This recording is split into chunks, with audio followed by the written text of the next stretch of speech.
Viernes, 12 de septiembre de 2025. Materia común. Tesis jurisprudenciales y aisladas. 1 de 5.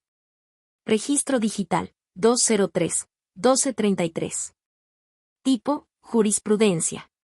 Falta de interés jurídico en amparo indirecto. El auto inicial es el momento procesal oportuno para advertirla cuando el quejoso en prisión preventiva y condenado en primera instancia en el sistema mixto reclama la dilación del proceso por la omisión de designar al asesor jurídico de la víctima. Hechos. Los tribunales colegiados de circuito contendiente sustentaron criterios contradictorios al determinar si el auto inicial en el trámite del amparo indirecto es el momento procesal oportuno para estimar actualizada la causal de improcedencia prevista en el artículo 61, fracción 12, de la Ley de Amparo, cuando una persona privada de la libertad con sentencia condenatoria de primera instancia en el sistema tradicional reclama la dilación del proceso aparentemente originada por la omisión de nombrar asesor jurídico a las víctimas.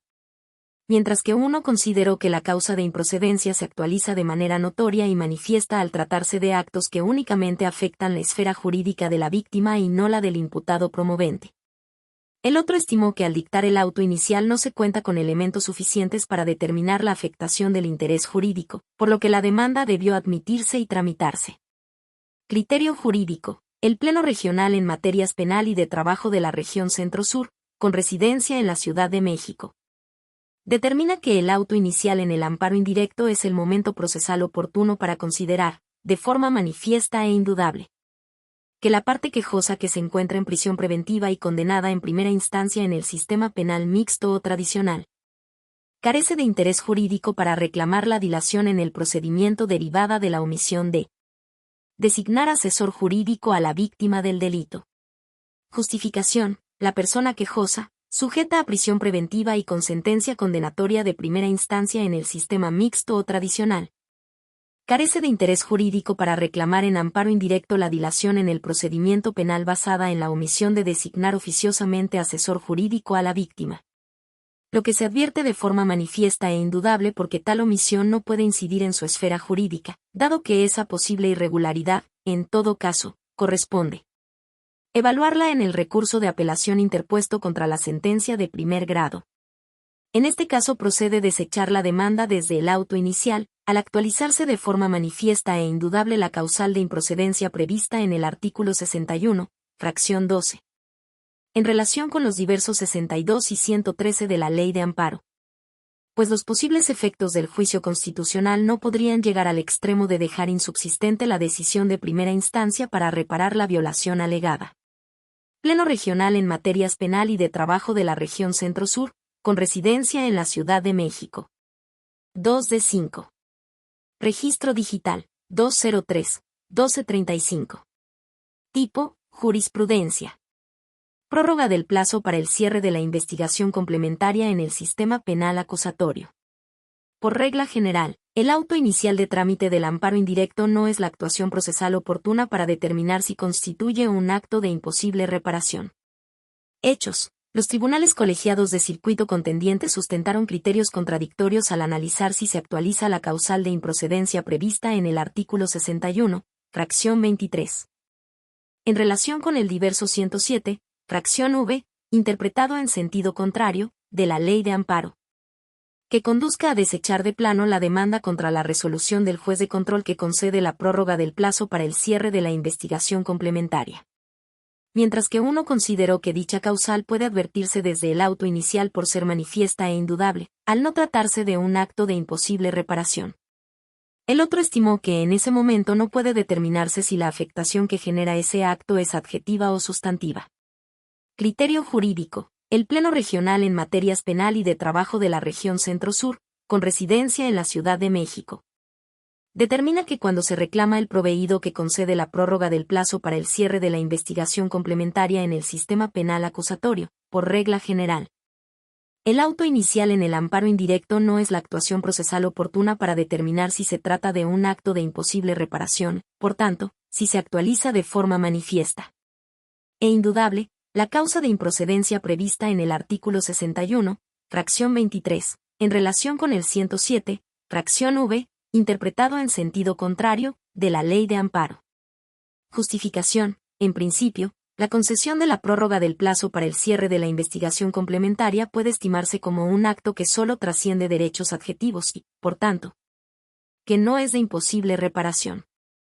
Para que se haga patente la improcedencia del amparo, la persona juzgadora debe verificar si lo que se reclama tiene el alcance de afectar irreparablemente derechos sustantivos, lo que solo podrá conocer a través de elementos que lo hagan manifiesto e indudable, aspecto que en la generalidad de los casos no se colma con la sola presentación de la demanda.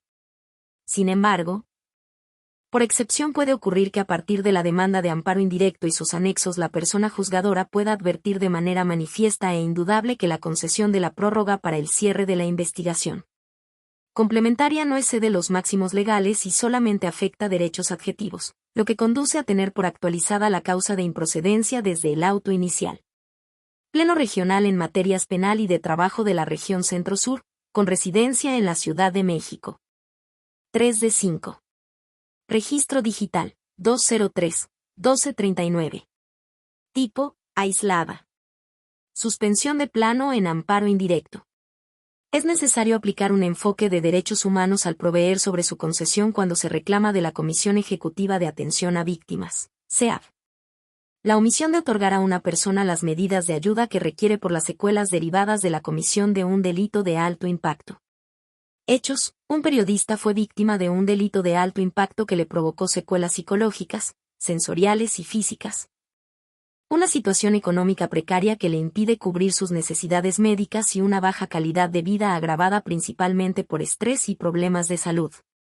Promovió amparo indirecto en el que reclamó de la Comisión Ejecutiva de Atención a Víctimas, CEAV, la omisión de otorgarle medidas de ayuda por concepto de hospedaje, transporte, alimentos y atención médica a fin de pagar varias terapias de rehabilitación y una cirugía urgente. Solicitó la suspensión de plano para obtener esos recursos y el juzgado de distrito la negó, por lo que interpuso recurso de queja. Criterio jurídico.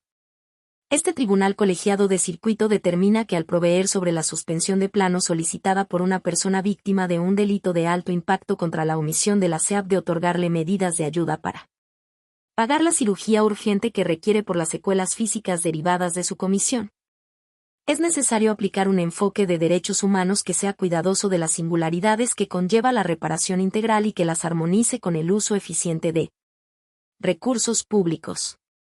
Justificación. La calidad de víctima y su correlativa obligación constitucional de reparación integral introducen especificidades contextuales, personales y normativas relevantes que deben tomarse en cuenta para evaluar la procedencia de la medida cautelar y para ponderar las mejores alternativas que conforme a la legislación aplicable puedan detener las omisiones reclamadas.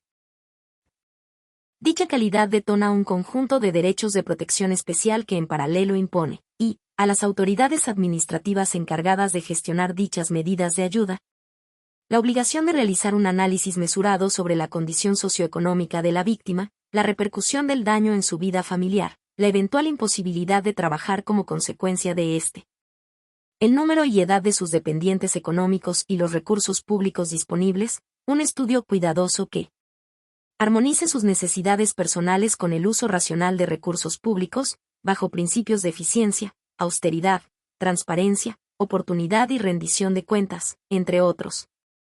Que además sea especialmente sensible con el hecho de que existen otras personas, también víctimas, que pudieran enfrentar situaciones económicas todavía más precarias, sufrir repercusiones todavía más graves en su vida familiar o laboral, en suma, requerir con mayor apremio de esos mismos recursos. Y 2. A los órganos jurisdiccionales de amparo, la obligación de armonizar esos derechos de protección especial con la suspensión del juicio de amparo a fin de salvaguardar la vida y la salud.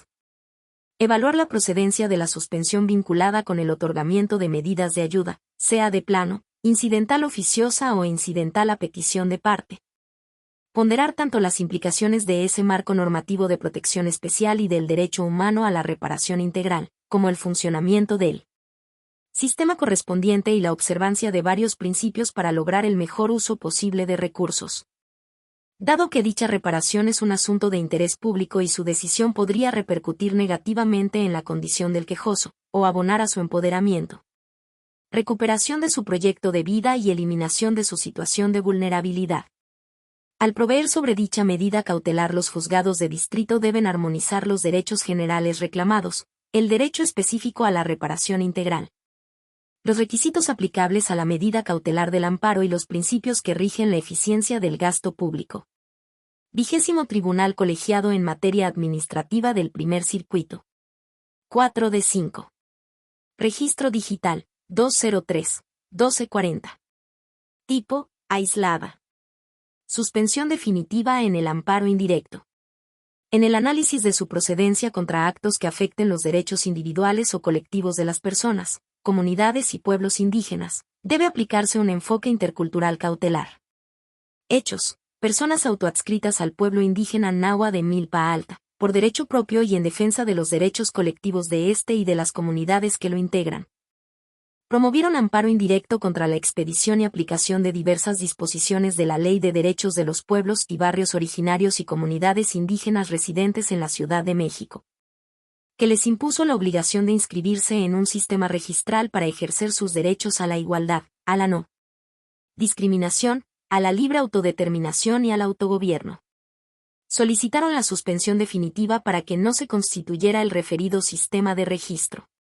El juzgado de distrito la negó al considerar que se afectaría el interés social y se contravendrían disposiciones de orden público en perjuicio de otros pueblos, barrios y comunidades indígenas de la misma entidad federativa. Criterio jurídico. Este tribunal colegiado de circuito determina que en el análisis de procedencia de la suspensión definitiva contra actos que afecten los derechos individuales o colectivos de las personas, comunidades o pueblos indígenas, debe aplicarse un enfoque intercultural cautelar no integracionista que dé cuenta de sus características específicas para incorporar sus diferencias al análisis ponderado que exige la ley de amparo, a efecto de emitir un pronunciamiento que, sin afectar otros derechos, reconcilie su valor, proteja su identidad e impulse la diversidad cultural. Justificación. El artículo 2 de la Constitución General reconoce la composición multicultural de la nación sustentada en sus pueblos indígenas y, en esa lógica, aprecia la diversidad cultural al tiempo que resguarda las identidades indígenas e impone la obligación de asumir sus diferencias y reconciliar su valor.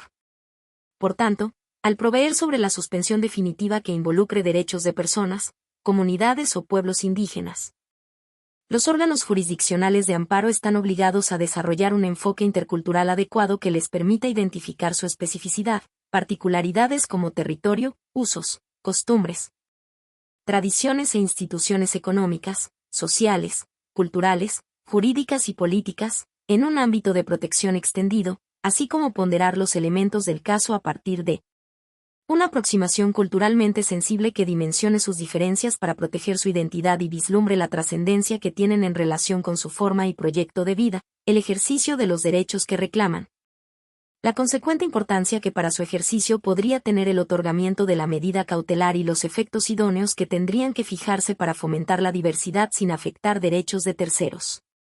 20º Tribunal Colegiado en Materia Administrativa del Primer Circuito. 5 de 5. Registro Digital, 203-1241. Tipo, aislada. Suspensión provisional en amparo indirecto. Es improcedente para permitir la venta de medicamentos cuya producción y comercialización se aprobó como consecuencia de una afirmativa ficta. Hechos: una empresa autorizada para comercializar un medicamento solicitó a la Comisión Federal para la Protección contra Riesgos Sanitarios, COFEPRIS, una prórroga de su registro sanitario, así como un permiso para producirlo. Ante la falta de respuesta operó la afirmativa ficta.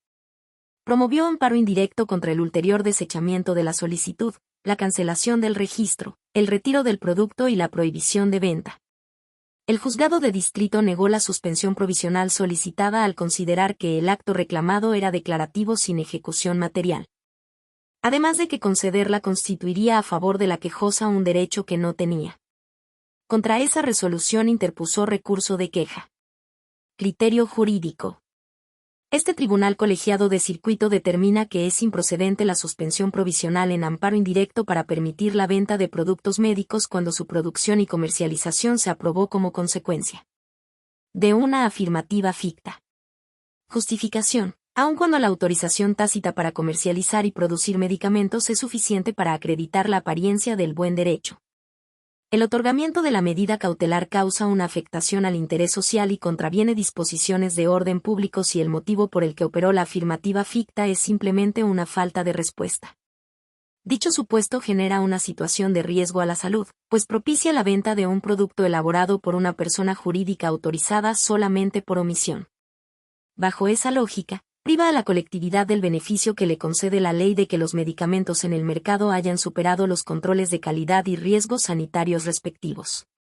Asimismo, causa un daño que de otra manera no resentiría al haberse retirado del mercado tal producto. 20º Tribunal Colegiado en Materia Administrativa del Primer Circuito.